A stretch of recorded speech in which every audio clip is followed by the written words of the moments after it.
আপনার ওই মেয়ের সাথে যেহেতু এত খুশ গল্প, তাহলে আমাকে বিয়ে করলেন কেন? রায়ের কথায় রাহুল প্রতিউত্তর না করে শার্টের বাটন লাগিয়ে আয়নার সামনে দাঁড়িয়ে গায়ে পারফিউম লাগাতে থাকল। রায় অশ্রু চোখে আয়নায় রাহুলের সুদর্শন প্রতিবিম্বের দিকে চেয়ে রইল। এই মানুষটার সাথে ওর বিয়ে হয়েছে আজকে 3 মাস। পারিবারিকভাবেই বিয়েটা হয়েছে। রায়ের বাবা মা আর একটা ছোট ভাই আছে। এদিকে রাহুলের মা আর 2 ভাই বোন নিয়েই ওর পরিবার। রাহুলের মা নিজে পছন্দ করে রায়কে নিজের ছেলের বউ করে এই পরিবারে নিয়ে এসেছে।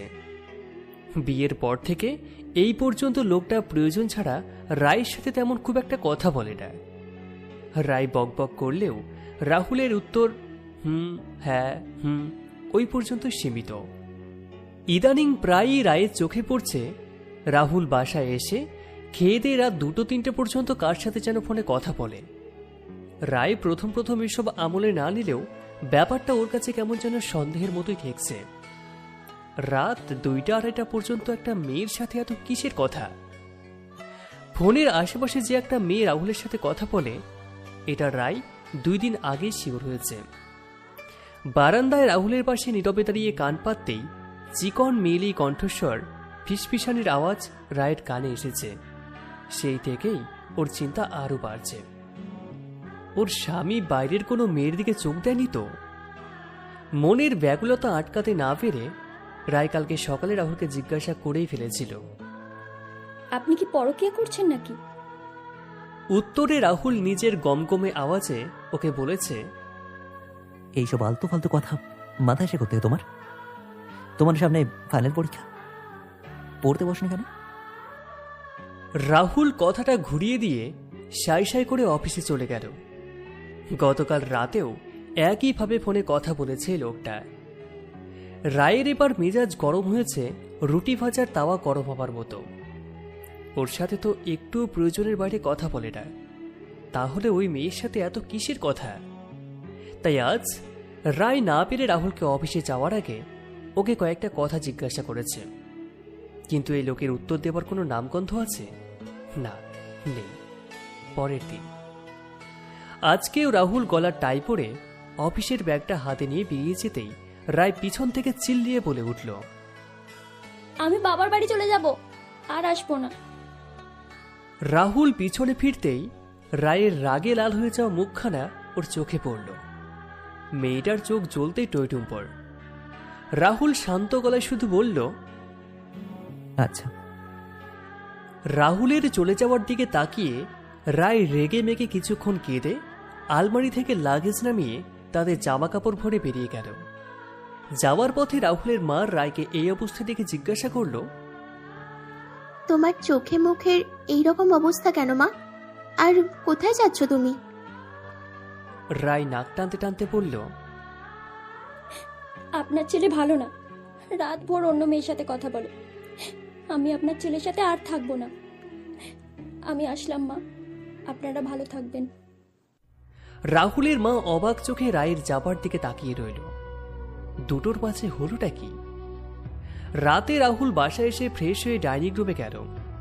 চেয়ার টেনে বসতেই আশেপাশে কাউকে দেখল না। রাহুলের মা ছেলের পাতে ভাত বাড়তেই রাহুল আস্তে করে বলল, ও কোথায়? রাহুলের মা তরকারির বাটি ছেলের দিকে এগিয়ে দিয়ে বললেন, বাবার বাড়ি গেছে। মায়ের কথা শুনে রাহুল আর কিচ্ছু বলল না। ভাত খাওয়া শুরু করলো। হাত ধুয়ে নিজের ঘরে যেতেই পিছন থেকে রাহুলের মা জিজ্ঞাসা করল, তুই নাকি কোন মেয়ের সাথে রাতের বেলা কথা বলিস? রাহুল নিজের মায়ের কথার জবাব দেওয়ার বদলে একটা শ্বাস ফেলে রুমের মধ্যে ঢুকে গেল। রাতে এপাশ ওপাশ করেও রাহুলের ঘুম আসছে না। সব শেষে উঠে সাইড টেবিল থেকে 1 গ্লাস জল খেয়ে ফের শুয়ে পড়ল। পুরো রাতটা ওর কাটল নির্ঘুমে। রায় দিয়ে দরজায় বড় তালা ঝোলানো দেখে রাহুল ভ্রু কুঁচকে নিচে নেমে এলো। বাড়ির দারোয়ানকে দেখতেই জিজ্ঞাসা করল, এই বাড়ির দোতলার বাড়ির কোথায়? চৌধুরী সাহেব, ওনারা তো গ্যারামে গেছে। রাহুল আর কিছু না বলে বেরিয়ে এসে গাড়িতে বসে ফোঁস করে শ্বাস ছাড়ল।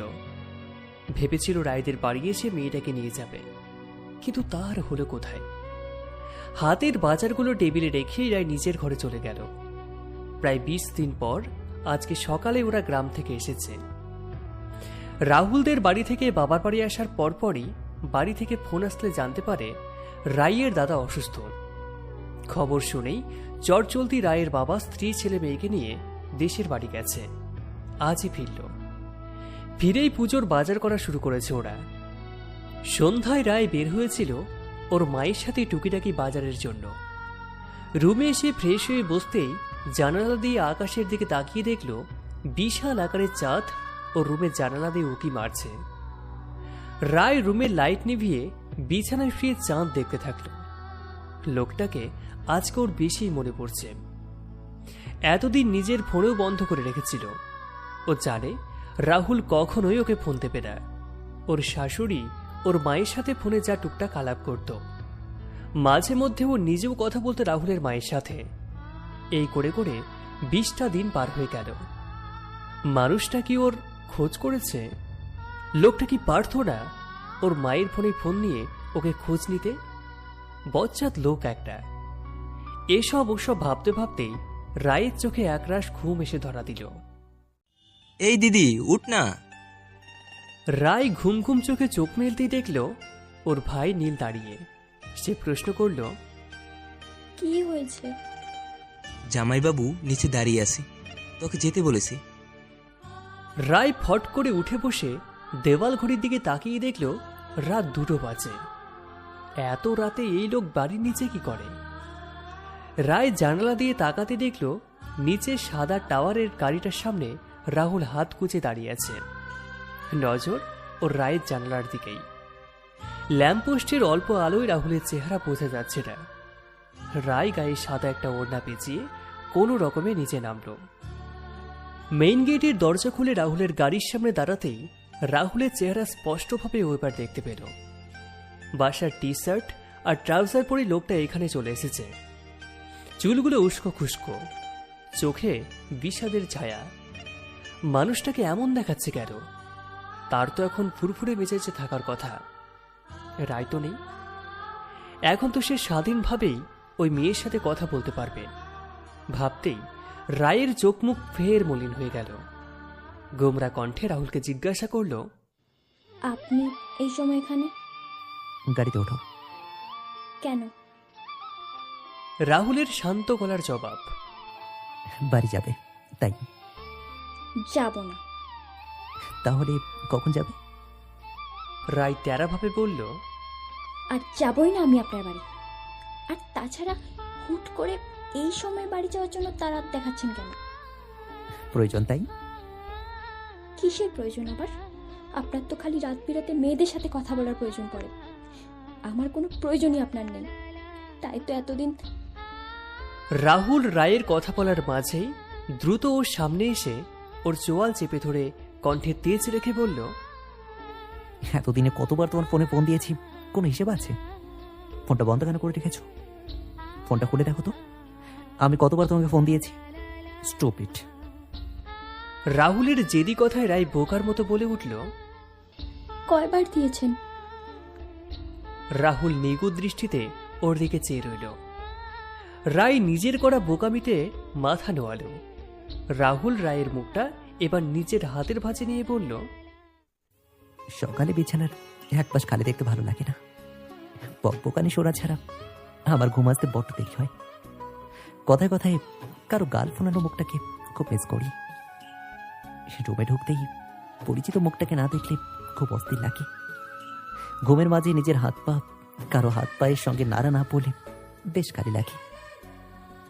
আমার ঘর আর জীবন আপাতত রায় ছাড়া হচ্ছিল, তাই রায় নামক বউটাকে নিতে এসেছি। রাহুলের অস্থির চিত্তে বলা কথাগুলো শুনতেই রায় অবাক হয়ে রাহুলের দিকে তাকাল। মানুষটার অভ্যাসেও ও পরিণত হতে পেরেছে তাহলে। অভ্যাস হয়ে গেছি আপনার? ভালো তো আর বাসেন না। রাহুল রায়ের মুখখানা ডান হাতের 2 আঙুল দিয়ে চোখা করে ধরে বলল, মাত্র কয়েকদিনের ব্যবধানে তুমি যেভাবে আমাকে তোমার বশে করে নিয়েছ, ভালোবাসতে আর কয়দিন।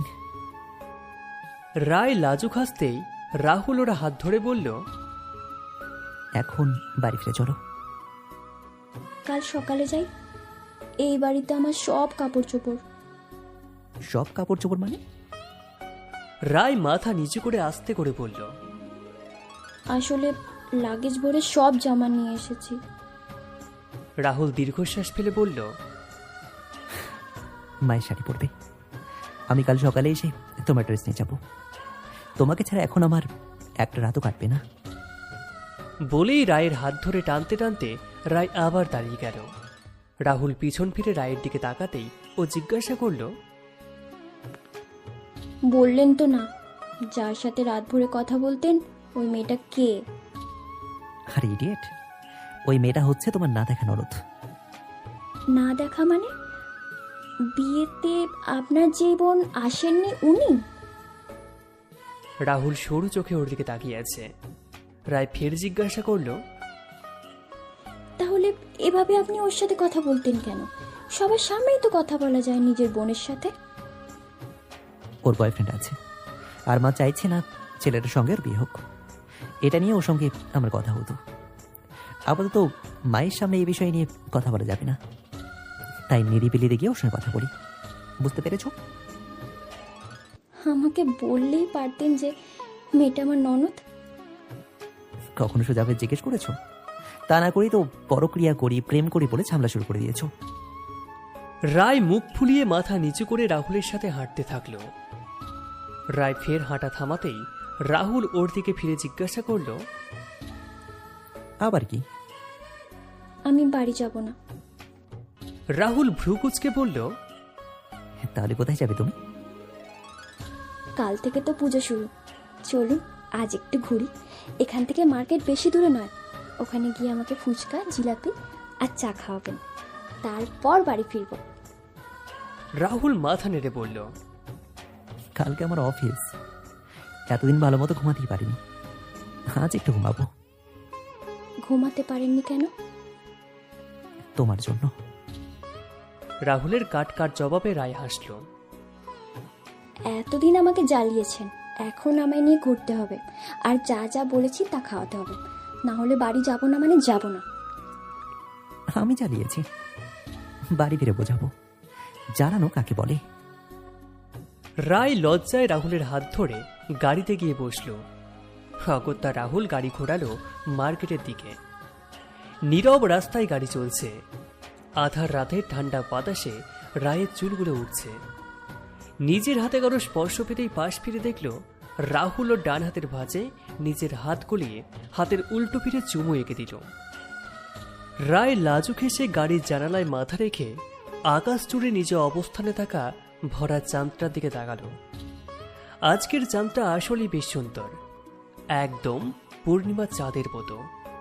গুনগুনিয়ে রায় গেয়ে উঠল, সেই রাতে রাত ছিল পূর্ণিমার, রং ছিল ফাল্গুনি হাওয়া।